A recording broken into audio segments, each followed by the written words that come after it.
Hello friends, welcome back to my YouTube channel. I hope आप सभी अपने घर में अच्छे होंगे एंड फिजियोलॉजी पढ़ रहे होंगे। हमने अभी तक लास्ट वीडियोस में जनरल फिजियोलॉजी के टॉपिक्स कवर किए हैं, जिसमें हमने होम्योस्टेसिस पढ़ लिया, सेल पढ़ लिया, सेल जंक्शंस पढ़ लिया, right. So today we will start with the new topic of the general physiology and one of the important topic of the general physiology, that is the membrane potentials. So as we all know that our body is made up of the electrical circuit formed by the nerve fibers. So हमारी body में पूरा एक electrical circuit बना हुआ है nerve fibers का, और nerve fibre से एक नर्व फाइबर से दूसरे नर्व फाइबर पे सिग्नल की ट्रांसमिशन होती है। वो कैसे होती है? With the help of this membrane potential.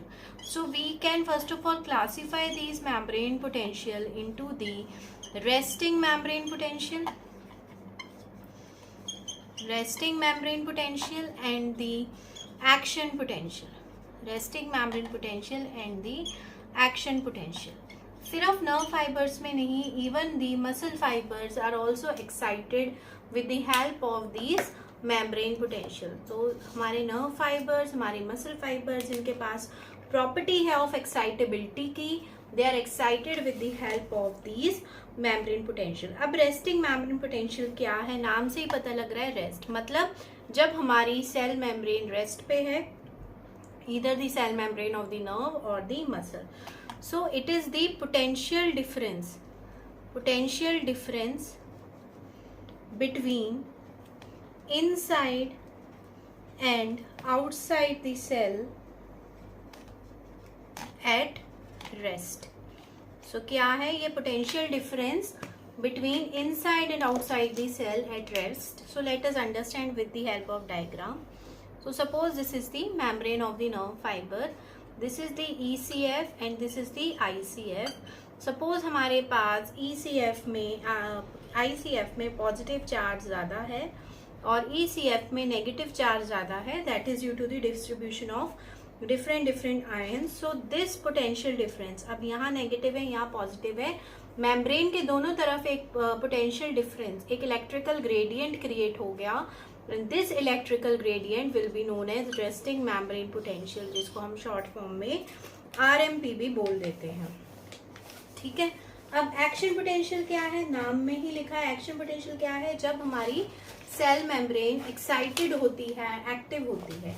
So action potential क्या है? Brief sequence of changes, these are the brief sequence of changes which occurs in the membrane potential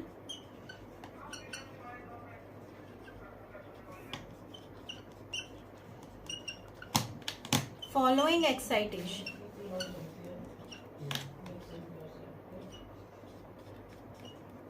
is called action potential. तो resting membrane potential में कुछ sequence of changes आएंगे after the excitation. Those changes will be known as resting membrane potential. So generally हमारा action potential.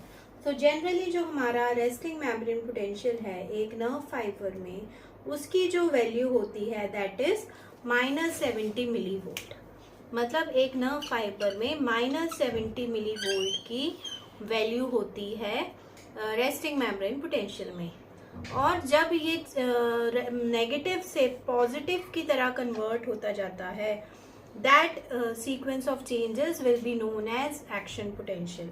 तो ये generally हमारा जो nerve fibre का है वो +35 मिलीवोल्ट तक जाता है। इस -70 मिलीवोल्ट और +35 मिलीवोल्ट के बीच में जो भी चेंजेस आएंगे after the excitation of nerve, these changes will be described as the action potential. ठीक है, क्लियर है यहाँ तक? अब हम एक एक को पहले ध्यान से पढ़ते हैं। So first of all let us study the resting membrane potential. ये समझ आ गया, इसके आयनिक बेसिस समझ आ जाएंगे, तो फिर हम आराम से मेम्ब्रेन एक्शन पोटेंशियल को भी पढ़ पाएंगे। अब रेस्टिंग मेम्ब्रेन पोटेंशियल प्रेजेंट क्यों है? मतलब ECF और ICF में ये इलेक्ट्रिकल ग्रेडियंट क्यों प्रेजेंट है, कहाँ से ये जनरेट हुआ है, इसके बारे में हम डिस्कस करते हैं. So let us study resting membrane potential and consider that we are studying it of nerve. So हमारा resting membrane potential of nerve fibre will be of -70 millivolt. तो अब ये फर्स्ट कॉज क्या हो सकता है इन दोनों के बीच में इलेक्ट्रिकल ग्रेडियंट फॉर्म होने का, that is due to distribution of ions across the cell. Due to distribution of ions across the cell. तो ये हमने होम्योस्टेसिस में भी पढ़ा था कि ECF और ICF की कॉम्पोजिशन डिफरेंट होती है. डिफरेंट आयंस होते हैं, अंदर पॉजिटिव हो सकता है, बाहर नेगेटिव हो सकता है, वाइसा वर्सा हो सकता है. That can create the electrical gradient leading to the formation of the RMP, that is the resting membrane potential. तो होता क्या है, जनरली हमारा जो पोटेशियम है that diffuses out of the cell along the concentration gradient. अगर आपको याद हो, सोडियम पोटेशियम पंप हमने ट्रांसपोर्ट मैकेनिज्म में किया था. तो वहां पे क्या हो रहा था, 3 सोडियम अंदर आ रहे थे एंड 2 पोटेशियम बाहर जा रहे थे along the concentration gradient, which created, क्या किया था उसने, that created negativity inside and positivity outside. So that is one of the reason there will be movement of potassium out of the cell and movement of sodium inside the cell. So that is the other reason for the generation of that electrical gradient. Then non-diffusible ions, जो ions diffuse नहीं हो सकते, ions stay inside the cell creating the potential difference. तो जो non diffusible ions हैं, anions हैं, वो बाहर नहीं जा सकते सेल के, तो वो अंदर ही रहते हैं, ICF में ही रहते हैं, जिसकी वजह से पोटेंशियल डिफरेंस जनरेट हो जाता है. तो एज अ रिजल्ट क्या होगा, जो कैटायंस हैं दे विल इंक्रीज आउटसाइड, मतलब पॉजिटिव चार्ज बाहर ज़्यादा हो जाएगा. एनायंस विल इंक्रीज इनसाइड, अंदर नेगेटिव हो जाएगा ICF में. ठीक है. So what this will create negativity inside the cell and positivity outside the cell, creating the stable potential difference in the resting state, which we will call it as resting membrane potential. So this is the first reason or the first cause कि distribution of ions different होती है inside and outside the cell, creating the difference. Second cause is the sodium potassium pump. तो वो हमने पहले भी discuss किया था. So it is an electrogenic pump. Electrogenic pump है with the coupling ratio of 3/2. So again that will cause negativity inside in the ICF and positivity in the ECF. Again it will create the potential difference. Then other reason can be sodium influx doesn't compensate for potassium efflux because the membrane is less permeable to sodium than potassium. तो हमने पहले ये भी बात की थी कि जो हमारी सेल मेम्ब्रेन है that is selectively permeable, that is selectively permeable. तो क्या होगा, अगर सोडियम हमारे पास अंदर भी आ रहा है but it is not able to compensate the potassium which is going outside because the cell membrane is more permeable to potassium as compared to the sodium. ठीक है. तो इस वजह से भी हमारा इलेक्ट्रिकल ग्रेडियंट मेंटेन रहेगा ही, चाहे सोडियम अंदर आ भी रहा है, इन्फ्लक्स हो भी रहा है, but more potassium is going outside because the membrane is more permeable to the potassium. अब अगर पोटेशियम हमारे पास अंदर आ रहा है then it will bring chloride with itself. So chloride will also move inward and chloride is again an anion, negative charge particle है. So it will again create more negativity inside and positivity outside. So this is the cause behind the generation of the resting membrane potential or the genesis of the resting membrane potential. So I hope this is clear. Resting membrane potential clear हुआ. Now let us move to the action potential. अब resting stage में ये हमारी condition है of ions and the electrical gradient across the cell membrane. अब जो sequence of changes आएंगे इस condition में, इस status में, that sequence of changes will be known as action potential. उनको एक्शन पोटेंशियल बोला जाएगा, राइट. सो एक्शन पोटेंशियल अब हम पढ़ना शुरू करते हैं. So brief sequence of changes when the nerve fiber is excited. So it can be divided into different phases. Action potential can be divided into different phases. सबसे पहले है resting state. Obviously resting state से वो excited होगा. Also known as polarized state. So resting state को हम polarization कहते हैं. जब वो excite हो जाती है, that stage is known as depolarization. So resting state, then we will have depolarization. Then after depolarization, again cell will reach to its original ionic concentration. That stage or that phase is known as repolarization. अगर यहाँ पे क्या मतलब है depolarization, चलो diagram में हम बताते हैं इसको. After repolarization we have after depolarization. Another phase after depolarization, and the last phase is after hyperpolarization. After hyperpolarization. So are you clear with the phases? Polarization, that is the resting state. Then we have depolarization, repolarization, after depolarization, and the after hyperpolarization, or the we can also call it as hyperpolarization. अब resting state में हमारी cell का क्या आयनिक basis था? ECF. This is the ICF. तो resting state में अंदर negative था, बाहर पॉजिटिव था, राइट. अब डीपोलराइजेशन में ये परमेबिलिटी रिवर्स हो जाएगी. Outside will be negative and inside will be positive. जब ये परमेबिलिटी रिवर्स होगी, this phase will be known as depolarization. Again in repolarization, now the cell membrane will try to move to its resting state. कोई भी चीज़ है वो disturb होगी, वो वापस अपने रेस्टिंग स्टेट पे आने की कोशिश करेगी. तो रीपोलराइजेशन में यही शुरू होगा कि दोबारा से अंदर नेगेटिविटी बनना शुरू हो जाएगी और बाहर पॉजिटिविटी बन जाएगी. That phase is known as repolarization. After depolarization में क्या होगा? Due to the slow movement of the ions, थोड़ा बहुत अभी भी आयनिक कंसंट्रेशन पहले जैसी नहीं हो पा रही.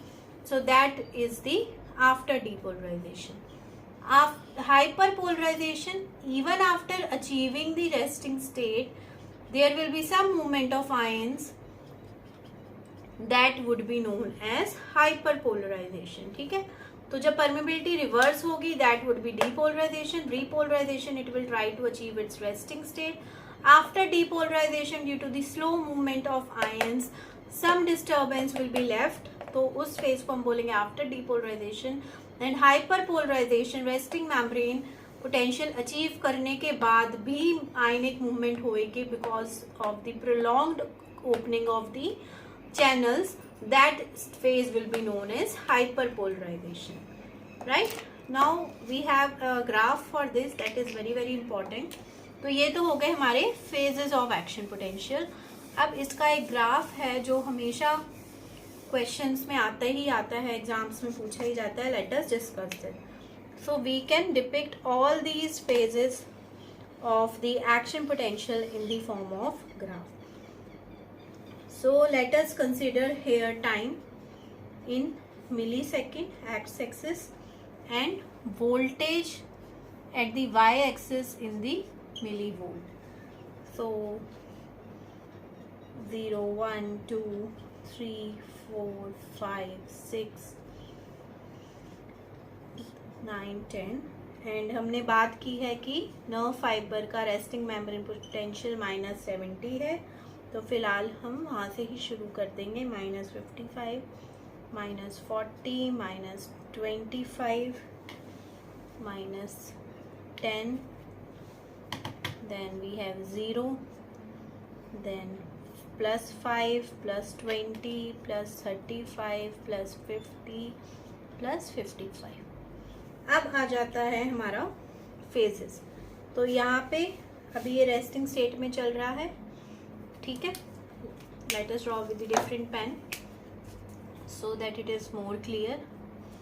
So this is the cell membrane at the resting state. At this point we are giving the stimulus which will show some deflection, but अभी वहाँ पे ग्राफ नहीं जनरेट हुआ. Then we will achieve the firing level. Then it will reach to its peak at +35 millivolt. Then it will slowly start coming to the original state. So let us consider that this is the baseline of the graph. ठीक है, ये है baseline. अब ये जो हमारा पहला phase था, यहाँ पे हमने जिस पॉइंट पे स्टिमुलस दिया, इसको 1 2 3 लेबल कर देते, then we will mark it as well. So first point, then this is the second point, this is the third phase, fourth phase, fifth phase and the sixth phase, and this is the resting membrane potential of -70 millivolt. This is the spike of the graph. ये graph की spike है, ठीक है, इतना समझ आया. Now what are these phases? So first phase is the stimulus artifact. Stimulus artifact. तो ये वो पॉइंट है जहाँ पे हमने मेम्ब्रेन को स्टिमुलस दिया फॉर इट्स एक्साइटेशन. तो हल्की सी आयनिक मूवमेंट होगी, देयरफॉर ये ग्राफ में थोड़ी सी डिस्टर्बेंस थी.